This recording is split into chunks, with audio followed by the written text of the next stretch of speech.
नमस्कार दोस्तों, स्वागत है आप सभी का concept of reasoning with N K Jha के ऑफिशियल यूट्यूब चैनल पे।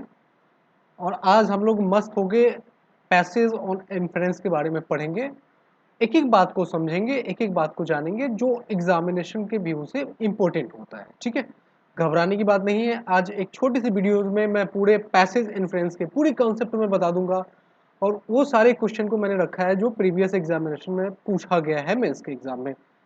तो टेंशन नहीं लेना है, जो भी क्वेश्चन आपको मिलेगा आराम से उसको पढ़ना है और समझते हुए बारी बारी से उसको समझते हुए आगे चलना है। ठीक है, तो बिना टेंशन का आराम से हम लोग बारी बारी से एक एक चीज को समझते हुए चलेंगे। ये आपका पैसेज इन्फ्रेंस है, ये दिख रहा होगा, ये हमने हेडिंग डाला है। और अब जो इसकी बेसिक बातें हैं उसको मैं समझा दूं, उसके पहले मैं कर लूं अपनी पेन को शेड। वेट करिए बस, जस्ट मैं पेन अपनी शेड कर लूं।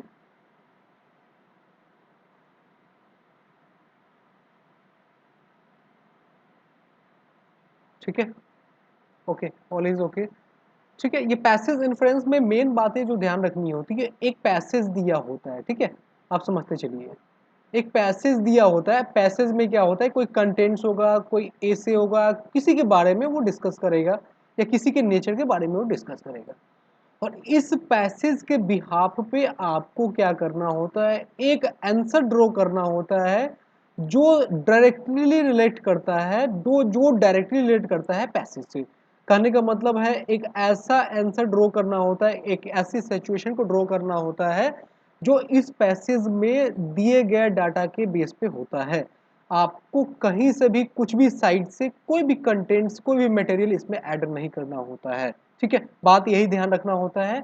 इन्फ्रेंस का मतलब ये होता है without adding any surplus materials you have to find out the exact answer what, Hindi में भी समझा रहा हूँ, हिंदी में भी समझाऊंगा, व्हाट द पैसेज सेड, मतलब पैसेज ने क्या कहा उसके आधार पे हमको आंसर को फाइंड आउट करना होता है। हम कोई एक्स्ट्रा चीज को हम फाइंड नहीं करेंगे, ये इन्फ्रेंस हो जाता है। ठीक है, ये इन्फ्रेंस हो जाता है, इसको हमको समझना होता है। ठीक है, अब एक एक चीज को अब इसमें डीपली समझिए। अगर मैं एज्यूम करूं कि अगर एक एक कोई फादर है, ठीक है, एक कोई फादर है और उसके दो सन हैं। ठीक है, दो संतान है, एक मान लिया बी है और एक सी है। ठीक है, बात समझते चलिएगा। बी उसका एक लड़का है और सी के बारे में जेंडर नहीं पता, स्टेटमेंट में कहीं सी के बारे में उसने बताया नहीं था। ठीक है, अब आपके पास एक इन्फ्रेंस ड्रॉ करके पूछा जाएगा कि क्या इन्फ्रेंस ट्रू है या फॉलो करता है एज पर द पैसेज। उसमें इन्फ्रेंस फर्स्ट में पूछ दिया जाएगा कि B is the only child of, sorry, B is the only son of A. अगर पूछ दिया जाए B is the only son of, यानी कि बी जो है इकलौता बेटा है ए का। सेकेंड आपसे ये दे देगा कि आप बताइए कि जो सी है वो ए की बेटी है।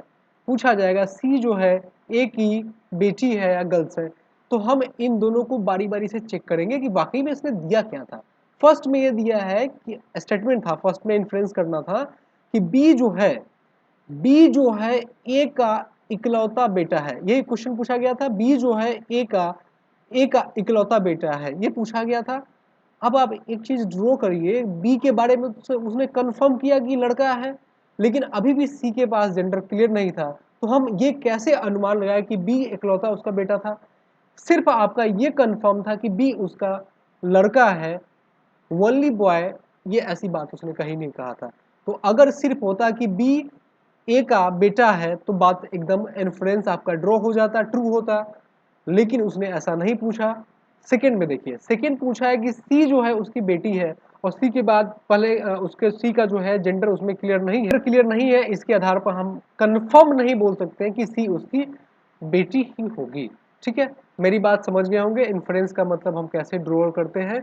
इन्फ्रेंस मतलब होता है कि जो पैसेज दिया हो उसी के बेस पे ही हम फाइनल निकालते हैं, अपने माइंड से हम कुछ एडिंग नहीं करेंगे उसमें। ये इन्फ्रेंस का रूल्स होता है, बेस्ट रूल्स होता है, इसी पे सारे क्वेश्चन बनते हैं। पहले जो एग्जामिनेशन में क्वेश्चन आते थे कोई लिंक रिलेट करके, जैसे सेंटेंस दे दिया और सेंटेंस के आधार पे ही, सेंटेंस के बेस के आधार पे ही वो उसको लिंक करके हमको फाइनल करना पड़ता था। लेकिन अब क्वेश्चन कैसे आते हैं वो उसकी हम डिस्कशन करेंगे। वेट करिए मैं उसको सेट कर लूँ।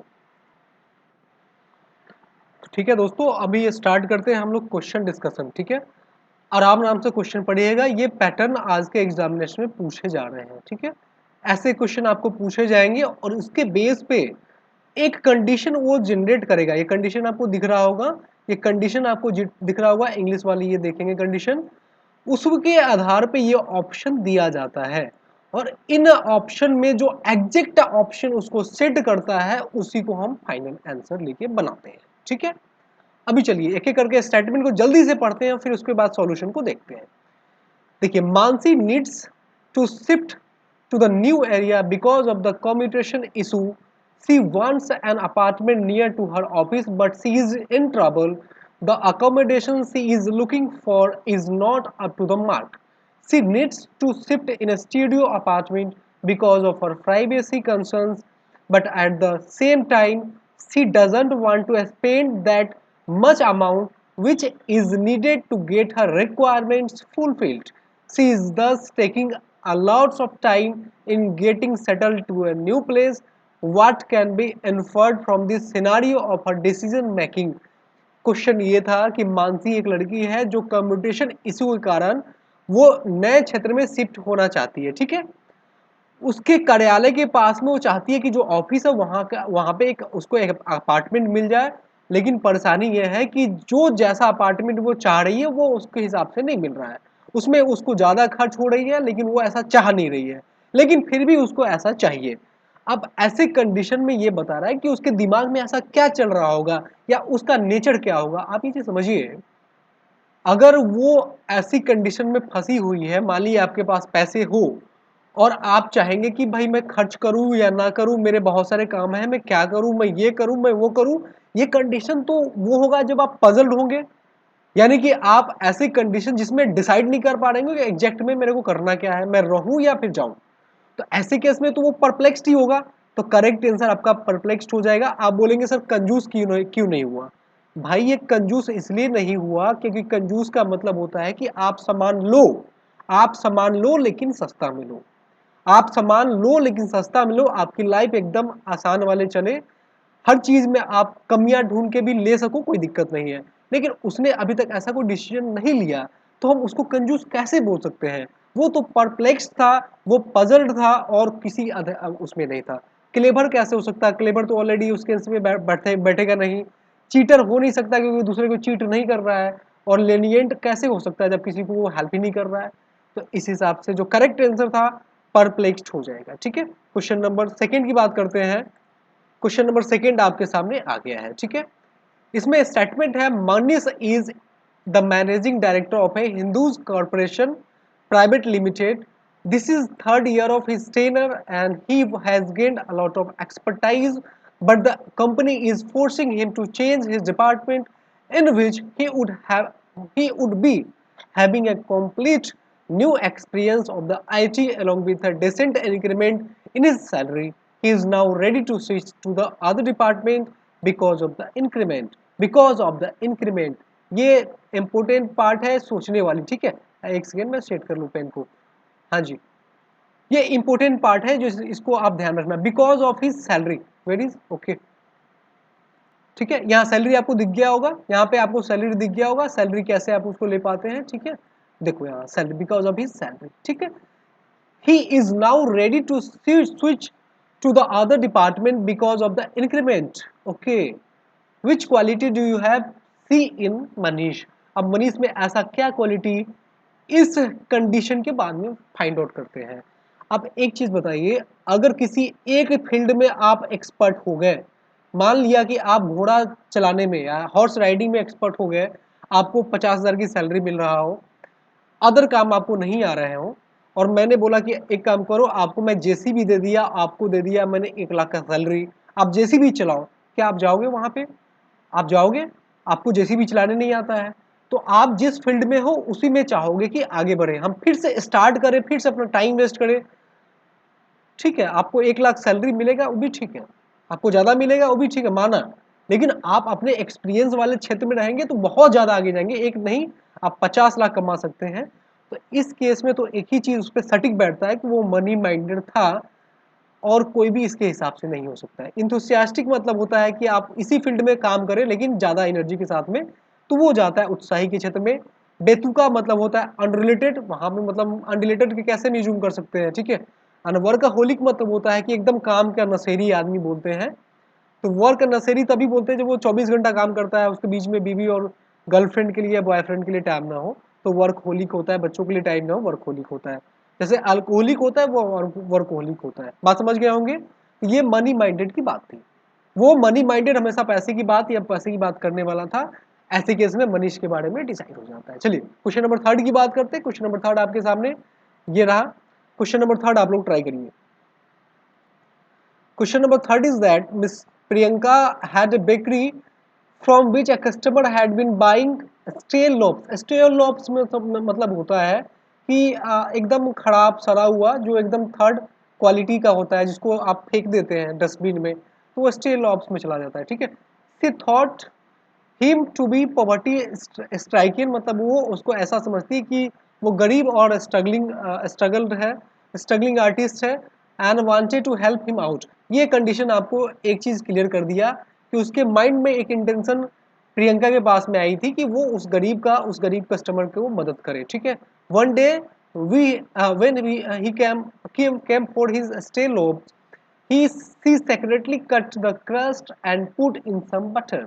इसका मतलब ये हुआ कि जब वो आदमी किसी एक दिन उसके जब बेकरी में आता है, जहाँ पे उसकी दुकानें होती है बेकरी फॉर्म में, वहाँ पे वो आपका लॉब्स खरीदने आता है, स्टे लॉब्स। तो उसको वो क्या करती है, चुपके से उसके क्रस्ट मतलब होता है ऊपरी जो परत होती है उसको हटा के और उस पर कुछ बटर लगा देता है, मतलब मक्खन टाइप का, ताकि उसको कुछ अच्छा मिल सके कम दाम में ही।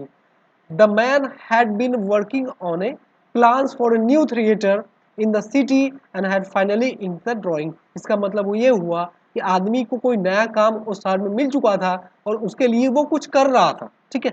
He would be use bread crumbs to erase the pencil mark। इसका मतलब हुआ ब्रेड क्रम्स मतलब होता है कि जो ब्रेड आपके होते हैं और सड़ा गला ऊपर जो दिखता है, ठीक है। जैसे आप ब्रिटानिया का आप वो बिस्किट एक आती है, उसका आप इस्तेमाल करते हैं सुबह के चाय के साथ में, उस टाइप का वो होता है, ठीक है। तो उसके हिसाब से वो काम अपना करना चाहता था।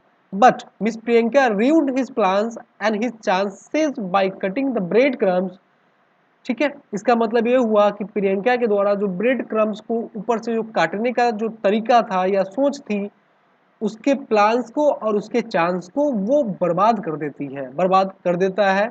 तो इस केस में वो पूछा है विच quality can depict the behaviour of miss Priyanka. अब मिस प्रियंका के बिहेव को आप कैसे सोचेंगे, कैसे समझेंगे, कैसे अनुमान लगाएंगे। अब बताइए, अगर आपको किसी चीज के बारे में जानकारी ना हो और आपका कोई भला करना चाहता है, अगर मैं आपका भला करना चाहूँ, मैं आपके लिए कुछ अच्छा करना चाहूँ और उससे आपका नुकसान हो जाए, तो मेरे प्रति आपका क्या सोच होगा। अरे भाई छोड़ो, वो तो कुछ अच्छा करना चाह रहा था, अब गलती से हो गया तो क्या होगा। मतलब ये था कि वो जेनरस थी। इसका मतलब ये था कि प्रियंका जो थी जेनरस थी उस आदमी के प्रति, उसके गरीबी के प्रति, उसके काम के प्रति, इसलिए वो उस पर बटर लगाना चाहती थी। अदरवाइज ये जितने भी ऑप्शन दिए हैं ये सब गलत है, उसके सटीक उसके प्रियंका के बिहेव के हिसाब से गलत हो जाते हैं, ठीक है। बात समझ गए होंगे। क्वेश्चन नंबर 4 की बात करते हैं। क्वेश्चन नंबर 4 आपके सामने ये रहा। चलिए क्वेश्चन नंबर 4 बनाइए। बहुत आसान है और बहुत सिंपल है, आप लोग आसानी से इसको बना सकते हैं। चलिए question number 4 is that ready owns a house which is which he is afraid to rent out। इसका मतलब ये हुआ कि रेडी के पास कोई हाउस है, घर है, जिसको वो रेंट पे लगाना चाहता है, लेकिन फेयरिंग बिग फाउंडेशन। इसका मतलब ये है कि उसके कमजोर नींव से वो डरा हुआ रहता है। कहने का मतलब ये है कि उसका घर एकदम खराब हो चुका है, उसके घर जो है एकदम जर्जर कंडीशन में है, लेकिन वो चाहता था कि वो उसको रेंट लगा सके ताकि उसको इनकम हो सके। होता क्या है, एनिमी एक दुश्मन who is not aware of this, एक जो उसका दुश्मन था उसको किसी कंडीशन के बारे में जानकारी नहीं था। बस द हाउस डाउन। इसका मतलब यह है कि एक आदमी जो रेड्डी को पसंद नहीं करता था, उसके बारे में हमेशा बुरा करना चाहता था, उसने क्या किया, गलती से उसके घर को जला दिया, ठीक है, उसको बर्बाद कर दिया। The owner is able to obtain compensation through his fire insurance. इसका मतलब ये है कि वो जो मालिक था रेडी इंश्योरेंस के थ्रू अगर उसका नुकसान होगा होता होता हो चुका था होता तो वो उससे वो पैसे इंश्योरेंस वो ले सकता था। ऐसा कंडीशन रेडी के पास में था। तो अब तो रेडी के हाथ में लड्डू आ गया, क्योंकि वो घर अचानक गिरता तो उसको पैसे नहीं मिलने थे। बाय नेचुरल डिसास्टर से जो भी होते हैं या फिर आपको फायर से हो गए तो उसमें इंश्योरेंस कवर होते हैं, ये उसका रूल्स है। और ऐसा हो गया था तो उसके बिहाफ पे उसको इंश्योरेंस से पैसे अब मिल सकते थे। Question is that what term will you see sorry what term will you use for the whole scenario happened with the owner of the house।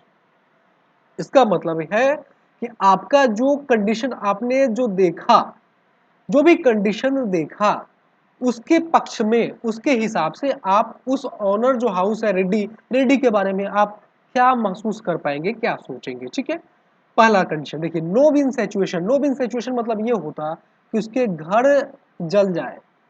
ठीक है, उसके घर जल जाते लेकिन उसको कोई पैसे नहीं मिलते, तो उसमें तो वो हुआ कि आपका जीत भी नहीं हुआ, मतलब आपका नुकसान हो गया। ऐसा तो हुआ नहीं। ठीक है, इसको कर दो गलत।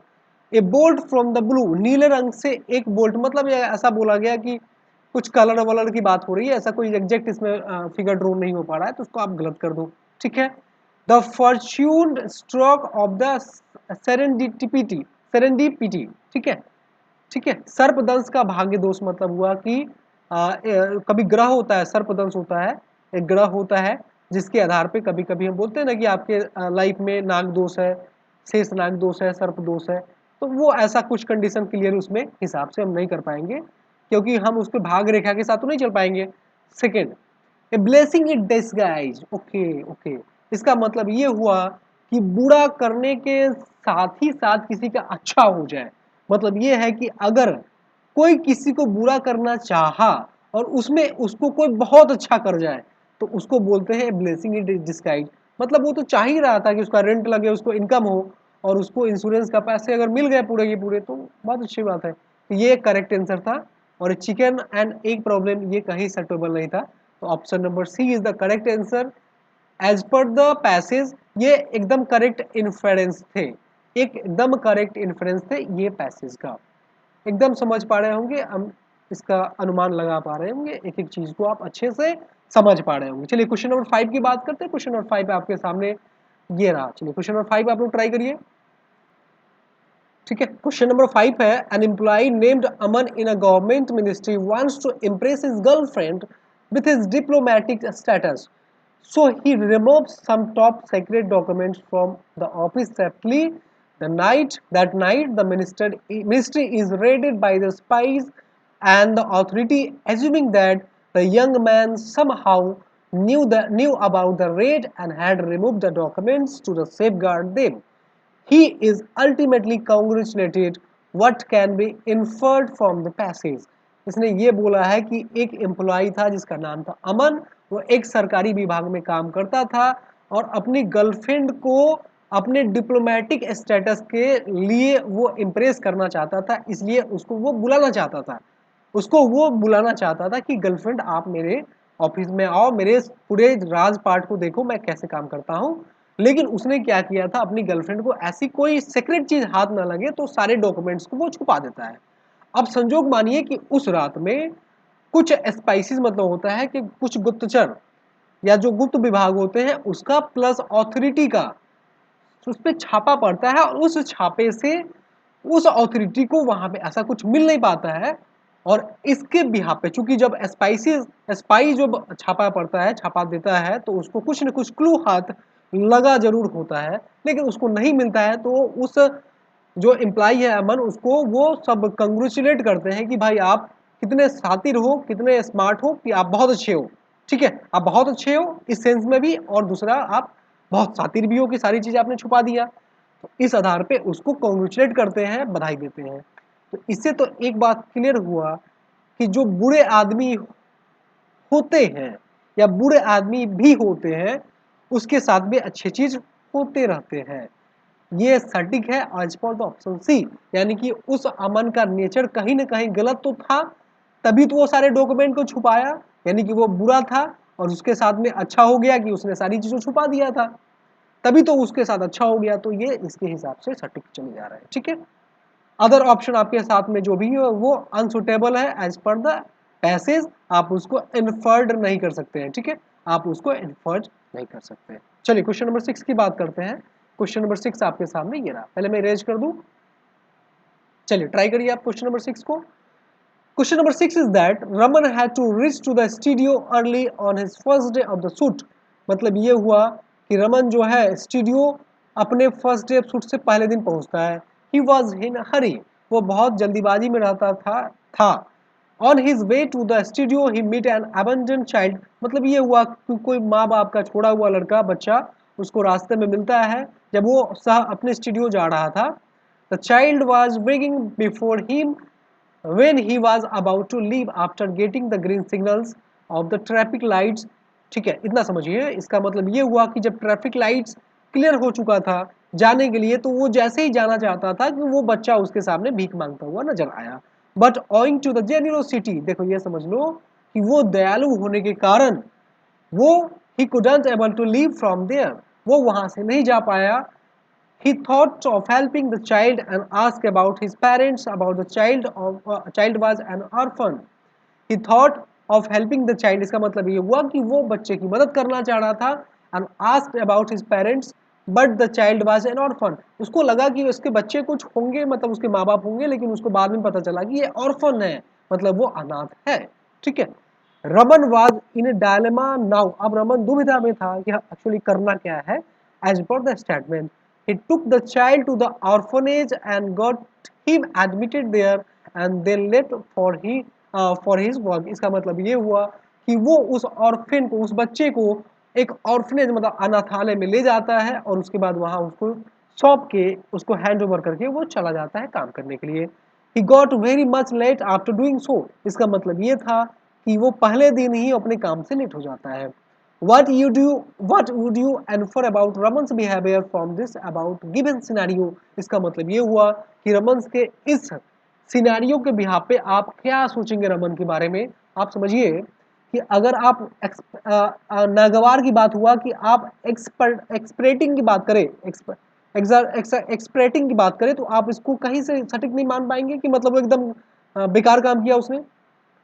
उसके बाद है फास्टिडियस, दुराराध्य मतलब होता है एकदम गलत काम करना, ऐसा तो कुछ उसने गलत किया नहीं था। फ्रुगर मतलब होता है कि आप झूठ बोलना, ऐसा कुछ ने कुछ किया नहीं था। मितव्ययी मतलब होता है वही आपका एकदम गलत चीजें को एज्यूम कराना, काम कराना। और बैफेल्ड मतलब वो विस्मित करना, मतलब आप किसी को किसी चीज के बारे में आप दिग्भ्रमित कर देते हैं। और जो सुटेबल है वो ये था कि वो मदद कर रहा है, या हेल्प का उसका नेचर था, वो हेल्प भी करना चाहता था। उसने एक चीज यहाँ पे क्लियर भी किया था कि वो जेनरोसिटी था, वो एज ए जेनरस मतलब वो दयालु होने की वजह से वो उसकी मदद करना चाह रहा था। So correct inference as per the statement as per the passage is helping. ठीक है, समझ पा रहे होंगे। चलिए क्वेश्चन नंबर 7 एंड लास्ट है आज का, उसको मैं जल्दी से समझा दूं। क्वेश्चन नंबर 7 आराम समझिएगा क्या बोलना चाह रहा है क्वेश्चन नंबर 7। चलिए पहले ट्राई करिए आप लोग। Question number 7 is that a girl pretended to be recklessly dependent in order to please a recklessly dependent man। इसका मतलब ये हुआ recklessly dependent मतलब होता है कि कोई होता है लापरवाह, बोलते हैं ना एकदम लापरवाह बेकार आदमी, उससे अपना जो नुकसान कराया वो व्यक्ति, मतलब फटेहाल जिंदगी में जीने वाला जो आदमी, जो फटेहाल जिंदगी होता है ना उसको बोलते हैं रेकलेसली डिपेंडेंट, मतलब एकदम उसका भगवान भी मतलब उसका मालिक नहीं है, इस टाइप का। तो उसके लिए वो क्या करती है, एक गर्ल्स होती है जो उसके उसको चाहती है कि उसको कुछ जगाए, मतलब उसको एक्टिव करे, तो उसी के जैसा वो बिहेव करके उसी के जैसा बन के उसको जगाना चाहती है, उसको उठाना चाहती है। But her efforts is futile, उसके जो प्रयास थे एकदम बर्बाद हो जाते हैं, खराब हो जाते हैं। Because he falls in love with an innocent simple girls. इसमें एक चीज क्लियर नहीं दिया हुआ है कि इनोसेंट सिंपल गर्ल्स वही है या अदर लड़की है। अगर हम एज्यूम भी कर ले कि वही लड़की हो, तो इसका मतलब ये हुआ कि वो तो और इस हिसाब से वो और भी सुटेबल नहीं हुआ उसके लाइफ के लिए। अगर हम अब किसी को लव करना चाहे, किसी को हम रिस्पेक्ट देना चाहे, प्यार करना चाहे, तो उसके पहले लायक तो बने हम। लाइक बने तभी तो हम किसी को उस कदर हम रिस्पेक्ट दे पाएंगे। उसके बाद है what can be said about the man to whom the girls loved. इसका मतलब ये हुआ कि उस आदमी के बारे में क्या बोले जिसको जिसको जिसको वो लड़की प्यार करती थी। आप समझो वो आदमी हो क्या सकता है, वो आदमी ये हो सकता है कि एकदम वो आप क्या बोले केयरलेस एकदम बर्बाद टाइप का, मतलब मिसलेनियस एक्टिविटी उसमें आ गया था। पुअर भी बोल सकते हैं, उसके बाद केयरलेस बोल सकते हैं, आप इरिस्पॉन्सिबल बोल सकते हैं। लेकिन यूजलेस मटेरियल के सेंस में आता है। इग्नोरेंट मतलब होता है कि आप किसी चीज को अनजान हो, नहीं जानते हो। न्यूट्रल मतलब होता है कि एकदम किसी चीज के क्लोज आ चुके हो, ये कहीं भी सुटेबल नहीं है, कहीं भी सुटेबल नहीं है। आप केयरलेस बोल सकते थे, तो इस केस में आपका answer none of the above हो जाएगा, होता ऑल द एबव आपका यहाँ भी सुटेबल नहीं होगा। ठीक है, तो ये टोटल आपका 7 क्वेश्चन थे इन्फ्रेंस का। ये बहुत कॉमन सी बात होती है, स्टेटमेंट पढ़ के आप आंसर को ढूंढ पाते हैं। ठीक है, इन्फर करना करते हैं आप उसको तर्क में लाके, और उसी से ही डाटा हम फाइनल कर पाते हैं। सो गाइज ये छोटा सा टॉपिक ही लेकिन जबरदस्त टॉपिक ये आपके लिए। ये पीछे 2018 तक पूछा गया क्वेश्चन है। आई थिंक आपको ये पैटर्न भी समझ में आया होगा और आपको इससे डायरेक्टली एग्जामिनेशन में फायदे जरूर मिलेंगे। और मेरा मानना है कि आपको जो एग्जाम आने वाले हैं आरआरबी का, स्टेट बैंक का, आईबीपीएस, उसमें बहुत फायदे मिलेंगे। इसको ज़्यादा से ज़्यादा शेयर करिए, लाइक करिए, कमेंट करिए, ताकि आपको आने वाले टाइम में लॉजिकल रीजनिंग का, क्रिटिकल रीजनिंग का मैं बेस्ट कंटेंट आपके सामने दे सकूं। ठीक है, इन्फ्रेंस मतलब एक बात समझिएगा, जो कंटेंट्स आपका दिया रहे इसी के बिहाफ पे ही आंसर लाना है, कोई भी एडिशनल चीज़ें दिमाग से जोड़ के उसको नहीं देना है। ठीक है, so guys thank you so much.